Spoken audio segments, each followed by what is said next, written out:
ఇక్కడ ప్రధానంగా చూస్తే కనుక వైసీపీ నాయకులు వెళ్తే హాస్పిటల్కి వెళ్తున్నారు, లేదంటే కనుక హాస్పిటల్కి వెళ్తున్నారు. హాస్పిటల్కి ఒకళ్ళు, లేదంటే కోర్టుకి. ఎందువల్ల అంటారు? ఒకళ్ళ బెయిల్ కోసం, ఒకళ్ళ బెయిల్ కారణాల కోసం అయితే వెళ్తున్నారు. ఎందువల్ల ఇలా జరుగుతుంది అనుకోవచ్చు అంటారు? గతంలో వాళ్ళు చేసిన మాట దుడుకుతనం ఒకటి, మాట దుడుసుతనము, నోరు ఇష్టం వచ్చినట్టుగా చేయటం, ఎందుకు భయమో నాకు అర్థం కావట్లా. ఏదన్నా ఉంటే పోలీసులు కానీ కేసులు కానీ ఉంటే డైరెక్ట్గా నిలబడి వాళ్ళ తప్పు లేకపోతే వాళ్ళు నిరూపించుకోవాల్సిన బాధ్యత వాళ్ళ మీద ఉంది. కానీ అది వదిలేసి మాకేమో శస్త్రచికిత్స అని ఒకళ్ళు, ఇంకోళ్ళు ఏమో ఇట్లాగా హాస్పిటల్ చుట్టూ తిరగటం అనేది వాళ్ళు మరి ఈ సాంప్రదాయం అనేది యాడ్ నుంచి వచ్చిందో కానీ మరి లైన్గా వన్ బై వన్ అట్టాగే కనబడతా ఉంది వైసీపీ నాయకుల్లో. ఇప్పుడు ముఖ్యంగా చూసుకుంటే కనుక పెద్దిరెడ్డి హాస్పిటల్లో చేయరిగిందన్నారు. అదే కారణం చూపించి నన్ను మద్యం కేసులో అరెస్ట్ చేస్తారేమో అని చెప్పి ముందస్తు బెయిల్ తెచ్చుకున్నాడు మిథున్ రెడ్డి. ఎలా చూడాలంటారు ఈ సినారియోని? ఇక దాన్ని బట్టి మనకి డౌట్ అనేది వస్తుందండి ఎవరికైనా ప్రజల్లో సాధారణంగా. ఎందుకంటే ఏమన్నా అక్రమాలు జరిగినాయేమో మద్యం విషయంలో కానీ, లేకపోతే వాళ్ళు ఈ రకంగా ఎందుకు చేస్తారు, ఏదన్నా ఉంటే డైరెక్ట్గా ఫేస్ చేసి చేసుకోవచ్చు కదా. ఎవరంతటా వాళ్ళు దీంట్లో ఏదో తప్పు చేసిన వాళ్ళలాగా సేవ్ అయ్యేటట్టుగా ప్రయత్నాలు జరుగుతున్నట్టుగా అనిపిస్తూ ఉంది చూడటానికి.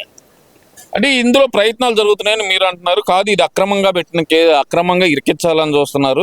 ప్రభుత్వమే కొని ప్రభుత్వమే అమ్మిన దాంట్లో ఎలా జరుగుతుంది అంటున్నారు. అక్రమం కాదంటే మరి మీరు రండి నిరూపించుకోండి.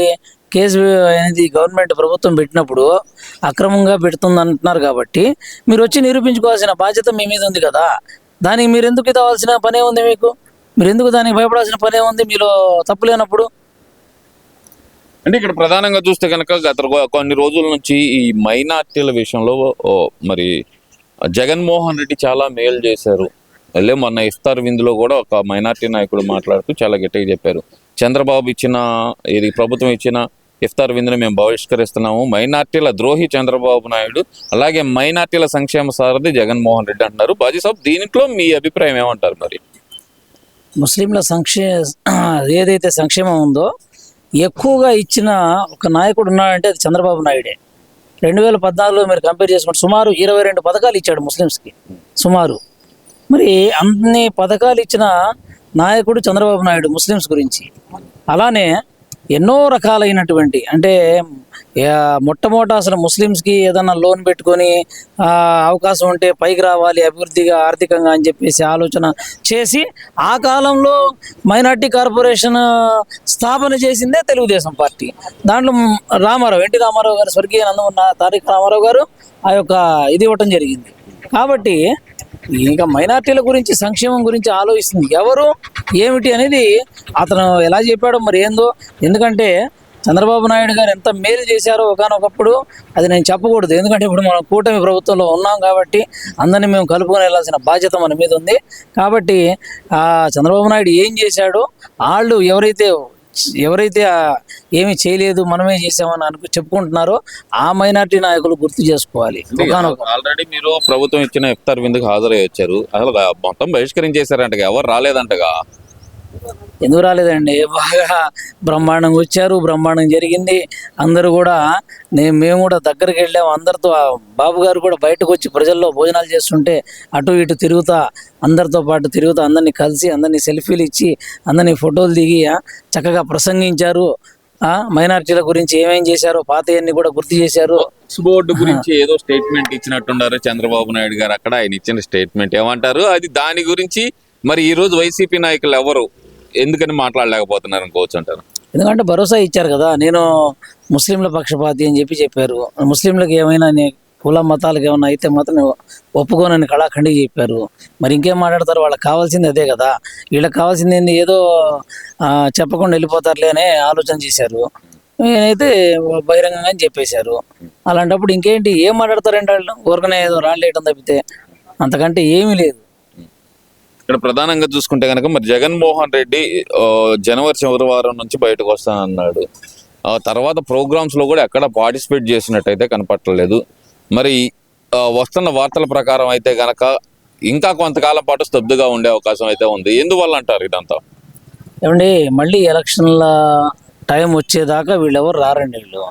ఎందుకంటే అక్కడ వచ్చి చెప్పేది ఏమి లేదు ఆడ. ఎందుకంటే ఒక పక్కనేమో అప్పుల లక్షల కోట్ల అప్పులు ఒక పక్కన చేసి వెళ్ళారు. ఇప్పుడు చూస్తే ఏమో మళ్ళీ ఆ, ఎట్టయినా సరే కింద మీద పడి బాబు గారు అయితే లాక్కెళ్తారనే ఒక ప్రజలకి బాగా నమ్మకం అయితే ఉంది. ఏదో ఒక రకంగా సంక్షేమం కానివ్వండి ఏదైనా సరే కుంటుపడకుండా తీసుకెళ్ళే సత్తా ఆయన ఆ మహానాయకుడికే ఉంది.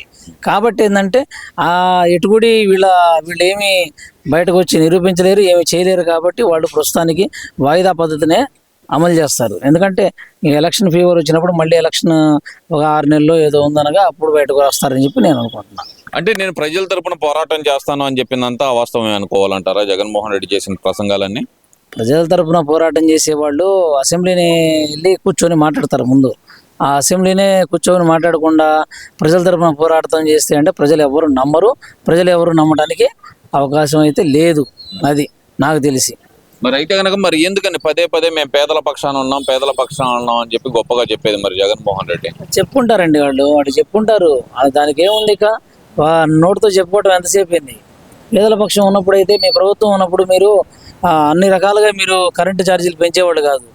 మీరు పేదల పక్షాన ఉన్నట్టయితే నిత్యావసర సరుకుల ధరలు అన్ని రకాలుగా పెంచేవాళ్ళు కాదు. మీరు పేదల పక్షపాతి అయితే కనుక అందని పథకాలు ఇచ్చేవాళ్ళు కాదు, అందరికీ అందేట్టు ఇచ్చేవాళ్ళు. ఇవన్నీ చెప్పుకుంటా పోతే మా దగ్గర చాలా లిస్టులు ఉన్నాయండి, అవి కూడా మనం చెప్పగలం. అంటే వీళ్ళందరూ డిబేట్కి సిద్ధమా? 10 నెలల్లో మేం చేసిన అభివృద్ధికి, చంద్రబాబు నాయుడు చేసిన అభివృద్ధికి ఎవరైనా సరే మాతో చర్చకు వచ్చే దమ్ముందా అంటూ సవాల్ అయితే విసురుతున్నారు కదా మరి. రమ్మనండి, మేము ఉన్నాము. మేము చిన్న చిన్న లీడర్లు మేమే ఉన్నాం. ఆ విషయంలో సవాల్ విసిరితే స్వీకరించడానికి మేము కూడా రెడీ. 2014 నుంచి మాట్లాడుకుందాం. అంబటి రాంబాబే చెప్తున్నాడు కదా. 2014 నుంచే మాట్లాడుకుందామండి. విడిపోయాక, రాష్ట్రం విడిపోయాక ఏ రేంజ్లో ఎలా ఉంది, అభివృద్ధి ఎలా ఉంది, ఫిట్మెంట్లు కానీ ఉద్యోగస్తులకు ఎలా ఇచ్చారు, అక్కడ ఎలా ఇచ్చారు, తెలంగాణలో మనకెట్టా ఇచ్చారు, ఆ టైంలోనే అన్ని రకాలు కూర్చొని మాట్లాడదాం. మనం కూడా రెడీయే. డి అంటే డి అంటారు ఇక. నో డౌట్, అందులో ఎంత దూరమైనా వెళ్తాం, ఇబ్బంది ఏం లేదు.